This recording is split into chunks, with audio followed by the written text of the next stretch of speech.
അയൽ രാജ്യങ്ങൾക്കെതിരായ ഭീഷണികൾ അവസാനിപ്പിക്കണം. ഇറാനിയൻ ആക്രമണങ്ങളെ രൂക്ഷമായി വിമർശിച്ചിരിക്കുകയാണ് അറബ് ഇസ്ലാമിക രാജ്യങ്ങൾ. വികസിച്ചുകൊണ്ടിരിക്കുന്ന സുരക്ഷാ സാഹചര്യങ്ങൾക്കിടയിൽ പശ്ചിമേഷ്യയിലും ഗൾഫിലും സംഘർഷങ്ങൾ വർദ്ധിച്ചു വരുന്ന സാഹചര്യത്തിൽ പ്രധാന അറബ് ഇസ്ലാമിക രാജ്യങ്ങളിലെ വിദേശകാര്യ മന്ത്രിമാർ ഇറാൻ ആക്രമണങ്ങളെക്കുറിച്ച് റിയാദിൽ ഒരു കൂടിയാലോചന മന്ത്രിതല യോഗം ചേർന്നതായി സൗദി അറേബ്യയുടെ വിദേശകാര്യ മന്ത്രാലയത്തിന്റെ പ്രസ്താവനയിൽ പറയുന്നു. പ്രസ്താവന പ്രകാരം ബുധനാഴ്ച നടന്ന യോഗത്തിൽ Azerbaijan, Bahrain, Egypt, Jordan, Kuwait, Lebanon, Pakistan, Qatar, Saudi Arabia, Syria, Turkey, UAE എന്നിവിടങ്ങളിൽ നിന്നുള്ള വിദേശകാര്യ മന്ത്രിമാർ പങ്കെടുത്തിരുന്നു.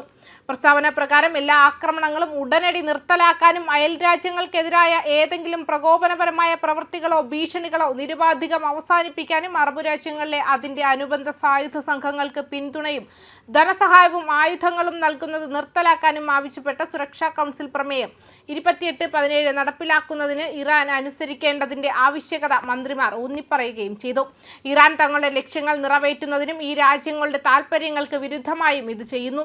കൂടാതെ ഹോർമുസ് കടലിടുക്കിലെ അന്താരാഷ്ട്ര നാവിഗേഷൻ അടയ്ക്കുകയോ തടസ്സപ്പെടുത്തുകയോ ചെയ്യുന്ന അല്ലെങ്കിൽ ബാബ് അൽ മന്ദാബിലെ സമുദ്ര സുരക്ഷയ്ക്ക് ഭീഷണിയാകുക എന്നിവ ലക്ഷ്യമിട്ടുള്ള ഏതെങ്കിലും നടപടികളിൽ നിന്നോ ഭീഷണികളിൽ നിന്നോ വിട്ടുനിൽക്കുക.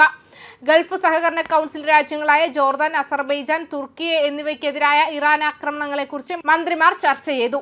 എണ്ണ സൗകര്യങ്ങൾ, ഡീസലൈസേഷൻ പ്ലാന്റുകൾ, വിമാനത്താവളങ്ങൾ, റെസിഡൻഷ്യൽ കെട്ടിടങ്ങൾ, നയതന്ത്ര പരിസരങ്ങൾ എന്നിവയുൾപ്പെടെയുള്ള റെസിഡൻഷ്യൽ ഏരിയകൾ, സിവിലിയൻ ഇൻഫ്രാസ്ട്രക്ചർ എന്നിവ ലക്ഷ്യമിട്ട് ബാലിസ്റ്റിക് മിസൈലുകളും ഡ്രോണുകളും ഉപയോഗിച്ചുള്ള ഇറാനിയൻ മനഃപൂർവ്വമായ ആക്രമണങ്ങളെ അവർ അപലപിക്കുകയും ചെയ്തു.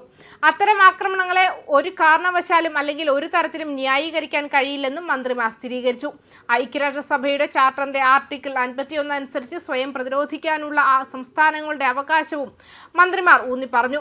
ഇറാന്റെ ആക്രമണങ്ങൾ ഉടനടി നിർത്തണമെന്ന് മന്ത്രിമാർ ആവശ്യപ്പെട്ടു. സംഘർഷം അവസാനിപ്പിക്കുന്നതിനും മേഖലയിൽ സുരക്ഷയും സ്ഥിരതയും കൈവരിക്കുന്നതിനും പ്രതിസന്ധി പരിഹരിക്കുന്നതിനുമുള്ള ഒരു മാർഗമായി നയതന്ത്രം പ്രോത്സാഹിപ്പിക്കുന്നതിനുമുള്ള ആദ്യപടിയായി അന്താരാഷ്ട്ര നിയമം, അന്താരാഷ്ട്ര മാനുഷിക നിയമം, നല്ല അയൽപ്പക്ക തത്വങ്ങൾ എന്നിവ ബഹുമാനിക്കേണ്ടതിന്റെ ആവശ്യകത അവർ സ്ഥിരീകരിച്ചു. ഇറാനുമായുള്ള ബന്ധത്തിന്റെ ഭാവി രാഷ്ട്രങ്ങളുടെ പരമാധികാരത്തെ ബഹുമാനിക്കുന്നതിനെയും അവരുടെ ആഭ്യന്തര കാര്യങ്ങളിൽ ഇടപെടാതിരിക്കുന്നതിനെയും ആശ്രയിച്ചിരിക്കുന്നു. അതുപോലെ തന്നെ അവരുടെ പരമാധികാരമോ പ്രദേശങ്ങളോ ഒരു തരത്തിലും ലംഘിക്കുന്നത് ഒഴിവാക്കുകയും മേഖലയിലെ രാജ്യങ്ങളെ ഭീഷണിപ്പെടുത്താൻ അതിന്റെ സൈനിക ശേഷി ഉപയോഗിക്കുകയോ വികസിപ്പിക്കുകയോ ചെയ്യാതിരിക്കുകയും ചെയ്യുന്നു. ലെബനന്റെ സുരക്ഷ, സ്ഥിരത, പ്രാദേശിക സമഗ്രത എന്നിവയെ മന്ത്രിമാർ പിന്തുണയ്ക്കുകയും രാജ്യത്തിനെതിരായ ഇസ്രായേലിന്റെ ആക്രമണത്തെ അപലപിക്കുകയും ചെയ്തു.